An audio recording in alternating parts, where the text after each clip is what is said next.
नमस्कार दोस्तों, कैसे हैं आप लोग। उम्मीद करता हूं आप बहुत अच्छे होंगे।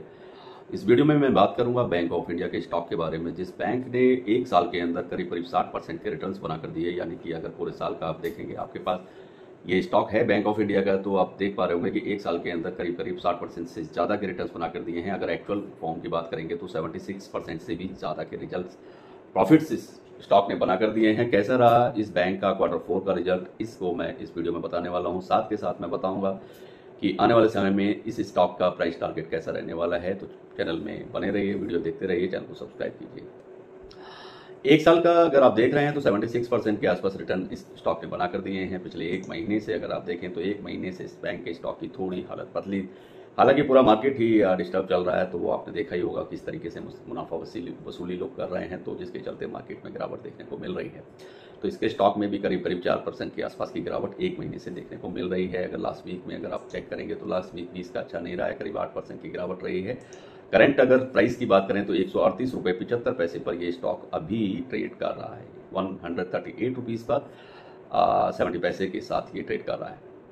अब Q4 का रिजल्ट कैसा है और कैसा इसका फ्यूचर रहने वाला है, तो वो एनालिसिस जो हमने किया है, एनालिसिस किया है, तो उस पर मैं आपकी कुछ बताने चाहता हूँ। तो उसमें आप सुनेंगे तो आपको जरूर फायदा होगा। अगर आप इस बैंक में रेगुलर इन्वेस्टर हैं, लंबे समय से बने हुए हैं, तो ये वीडियो आपके लिए इंपॉर्टेंट है। या फिर आप प्लान कर रहे हैं कि बैंक ऑफ इंडिया का स्टॉक आपके पास होना चाहिए, तो भी आपको ये वीडियो जरूर देखनी चाहिए।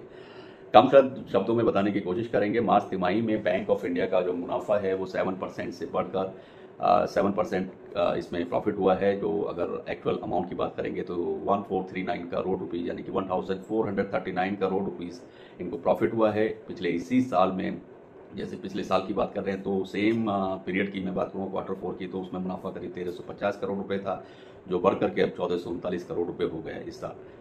और इनकी जो टोटल इनकम है और नेट प्रॉफिट है, अगर उसमें देखेंगे तो उसमें भी बढ़ोतरी देखने को मिली है। बैंक की कुल जो इनकम है बीते एक साल में 16,549 करोड़ रुपए से बढ़ी है और बढ़ करके करीब करीब 17,919 करोड़ रुपए हो गई है। और शुद्ध ब्याज की जो आय है वो 5,937 करोड़ रुपए से बढ़कर इस समय 5,523 करोड़, यानी 5,523 करोड़ रुपए हो गई है। अगर मैं बात करूंगा बैंक की अपनी संपत्ति की, तो संपत्ति की क्वालिटी में इन्होंने पहले से सुधार किया है। 31 मार्च 2024 तक बैंक का कुल बैड लोन, जिसको एनपीए आप समझते हैं, वो कुछ घटा, उसमें कुछ घटावट देखने को मिल रही है। यानी कि घटा है, और घटा है करीब करीब 5% के आसपास घटकर रह गया है। जबकि पिछले साल के अंत में ये 7.31% था, और साथ ही शुद्ध बैड लोन यानी नेट एनपीए भी कम होकर 1.22% से पर आ गया है। यानी कि जो एनपीए इनका नेट है, शुद्ध बैड लोन जिसको बोलेंगे। और जो एक साल पहले की मैं बात करूं तो वो 1.66% था। हालांकि बैंक को इस तिमाही में बैड लोन के लिए ज़्यादा प्रावधान करना पड़ा है। इन्होंने बहुत सारे रूल चेंज किए हैं, जिसके चलते इन्होंने ये थोड़ी कमी इन्होंने की है इससे। और ये जो अगर प्राइस वैल्यू की बात करेंगे तो अगर एनपीए की प्राइस वैल्यू थी 2043 करोड़ रुपीज़ हो गई है, तो जबकि पिछले साल ये सिर्फ 546 करोड़ रुपए थी। 31 मार्च 2024 तक बैंक के जितने भी पीसीआर हैं, जो पीसीआर जिसको अगर आप हिंदी में समझेंगे प्रावधान कवरेज अनुपात जो होता है, एक तरह का रेशियो है, तो उसको 90.59% इनका रहा है। कुल मिलाकर बैंक की संपत्ति की गुणवत्ता की मैं बात करूं तो वो बेहतर हो रही है पहले से। लेकिन बैड लोन के लिए, एनपीए के लिए प्रावधान बढ़ने से बैंक के मुनाफे पर थोड़ा असर देखने को मिल रहा है। बैंक ऑफ इंडिया के लिए साल 2023-24 काफी अच्छा रहा है। इस पूरे फाइनेंशियल ईयर में बैंक का जो मुनाफा है वो 57% बढ़ा है, बढ़कर करीब 6,318 करोड़ रुपीस हो गया है, जो पिछले साल के करीब आप देखेंगे तो 4,023 करोड़ रुपीस से करीब ज्यादा है।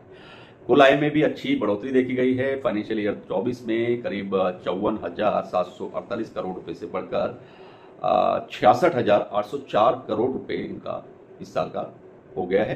तो बैंक की जो फाइनेंशियल स्थिति है वो मजबूत बनी हुई है। जैसा कि CRAR जो होती है, जो उनकी अनुपात वाली रेशो होती है, उसमें थोड़ी ग्रोथ देखने को मिली है। उसमें CRAR करीब 31 मार्च 2023 को 16.28% से बढ़कर अब प्रेजेंट में 16.96% हो गई है। साथ में मार्च 2024 के अंत तक बैंक का शुद्ध ब्याज मार्जिन जो होता है, NIM जिसको बोलते हैं, वो भी 3.3% इनका रहा है। और बोर्ड ने, जो बैंक की मैनेजमेंट है, उसने 23-24 के लिए प्रति शेयर जो डिविडेंड का ऐलान किया है, ऑफरिंग की है, वो की है 2.80 रुपीज, यानी कि 28% का डिविडेंड मिलने वाला है। इस तरह की सिफारिश का इनका लेटर आया है। तो वो जिस पर अभी इनकी एक बैठक होने वाली है, उसमें फाइनल मोहर उस दिन लग जाएगी। तो ऐसा आपको डिविडेंड मिलने वाला है करीब 28% का, यानी कि ₹2.80 पर शेयर आपको मिलने वाले हैं एक अच्छे डिविडेंड की तरह। बाकी अगर इसका साल भर का है तो वो आपसे हम डिस्कस कर चुके हैं, करीब 76% के आसपास इस बैंक ने एक साल में बना कर दिए हैं।